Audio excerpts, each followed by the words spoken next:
Hey everybody, welcome back to the vlog. Thank you so much for joining me once again for tea time. I appreciate each and every one of you being here this morning. So today we have a little oolong tea, black sage honey. This is not too bad. I also added in some green tea, gunpowder green tea, a little bit of zip behind it.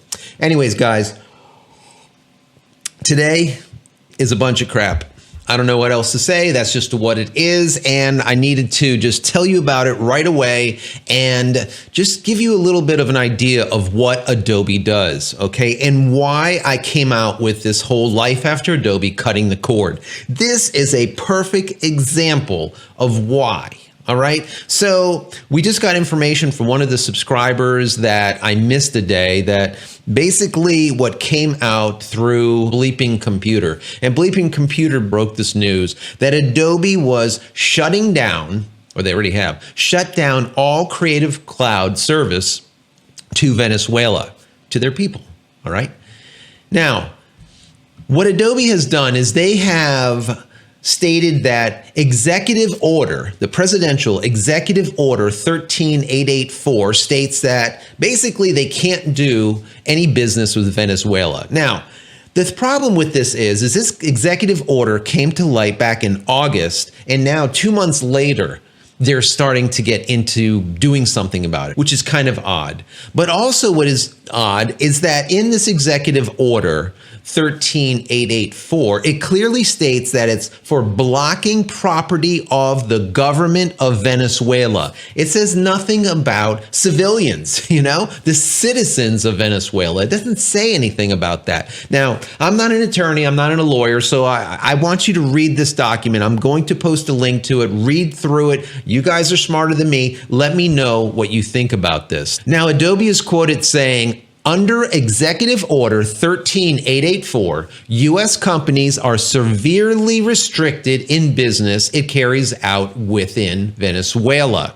As a result, we are ceasing all activity with entities and individuals in Venezuela, as well as those who otherwise meet the criteria of Executive Order 13884 or other U.S. sanctions regulations.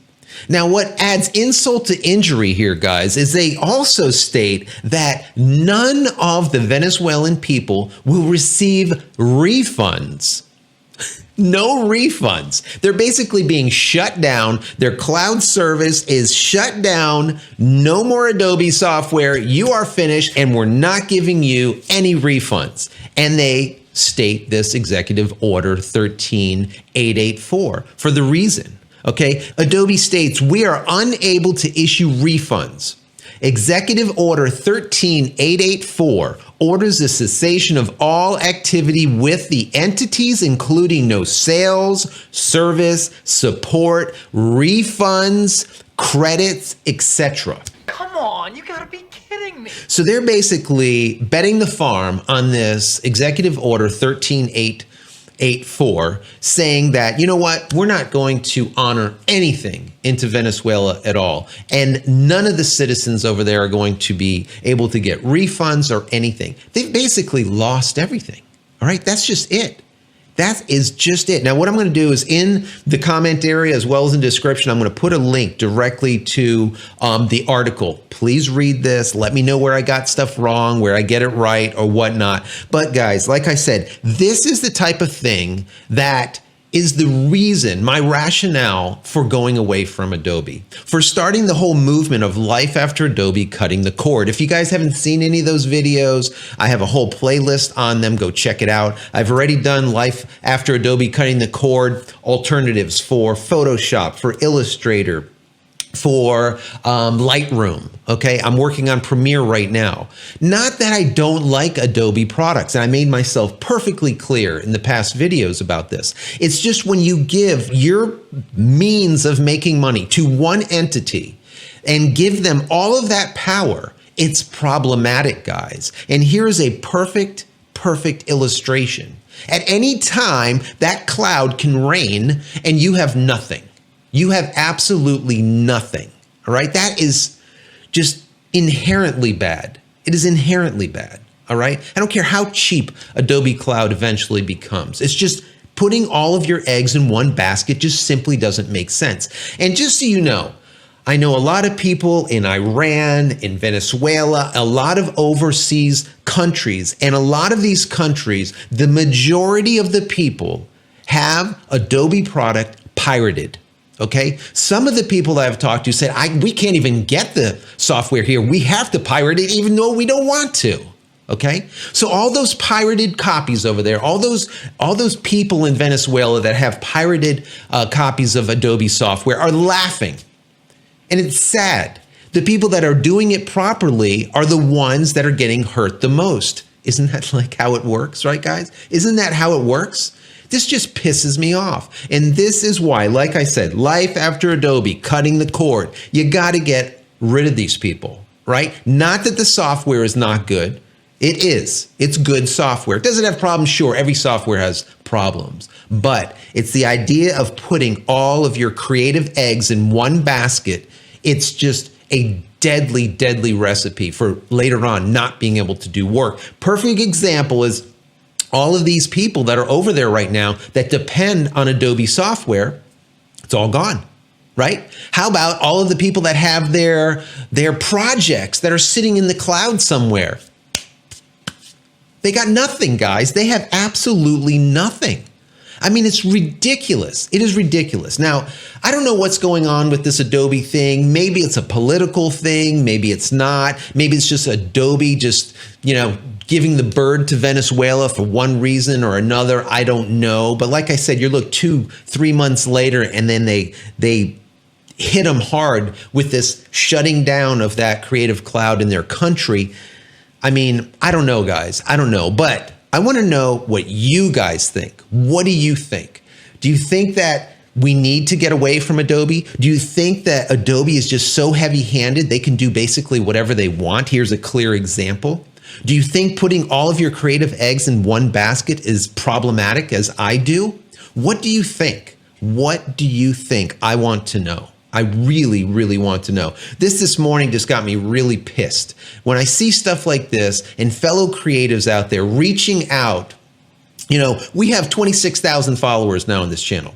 I'm blessed. I thank each and every one of you all the time for coming and hanging out with me. But when I hear from all of these people, especially we have a lot of people from overseas saying, yep, this is exactly what happens here in this country. We pirate everything for this reason. We don't want to get into this. This is a problem, guys, okay? Just an inherent problem.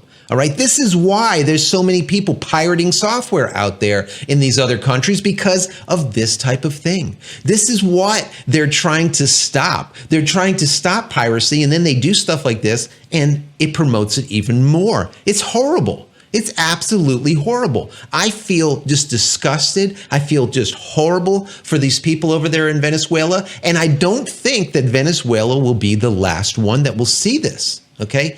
Anytime an entity that has just sole authority over your creative work, one entity, like I said, that putting all of your creative eggs in one basket, it's problematic. All right. It is problematic. And Adobe has gotten so big, too big for their britches. They can do whatever the hell they want. It is a real problem. And this is the type of thing that also stifles the innovation. I've said this before in a lot of my other videos. It just stifles innovation because it allows them to become complacent. They're getting money hand over fist every month, and it doesn't matter if they put out better software, if they fix their current software, if they do anything, they will still get paid. All right. That is the problem that I always have with rental software. You own nothing. And at any time you stop paying, you own nothing. It shuts down. Watch one of my videos where I actually cut the cord and just see how long it took for me to have no access to my Lightroom and my projects. Take a look at that, all right? That just gives you a perfect example of what could happen. Remember, you put your creative life into the cloud. You put your creative projects into the cloud. You put yourself into the cloud. Someday, any day, you don't know when, that cloud can rain and you lose it all. Don't lose it all. Make sure you have internal backups and make sure you can find a company and software that you like that you can own. All right? That is yours. You put it onto your hard drive. You update it whenever you damn feel like it. All right? Period. That's my personal opinion. I'm also going to do a video on archiving your stuff internally in your location, maybe out of your location. I'm putting together an unraid server. I'm going to take you through that project. I think it's great. I think it's awesome. And I think any photographer, videographer, creative out there will get value from that video. So I'm working on that hard as of right now. A lot of work in that one. Once again, it's going to be an unraid, massive archive of all of my work, all right, here in studio. So guys, once again, I want to know what you think. Tell me, put those comments in the comment area. And then after, if you want to get into this a little bit deeper, head over to community.JCristina.com. Once again, community.JCristina.com, and get in there, join the community, voice your opinion. All that information is fully archived and searchable, unlike the stuff that happens here on YouTube. Let's start the conversation here in the comment area below in the YouTube channel, but also come join me over at that creative community that I created for all of you guys. So I'm out of here. We'll see you in the next vlog. If you enjoy my content, throw me a big thumbs up. That would be awesome. And don't forget to smash that subscribe button so you can get all my content when it becomes available, and click the bell icon around here so when it is available, you will be notified of it. And finally, head over to my website, JCristina.com, where you can find all the photography tools that I've invented for you and me over the years. And hopefully there's something there that you might like. And if there is, please pick it up and support me. Once again, JCristina.com. Use coupon code or promo code YT20 at checkout, YT20 at checkout, and you will get 20% off everything in your cart. That's it, guys. I'm out of here for yet another vlog. Many blessings to every one of you. Take care.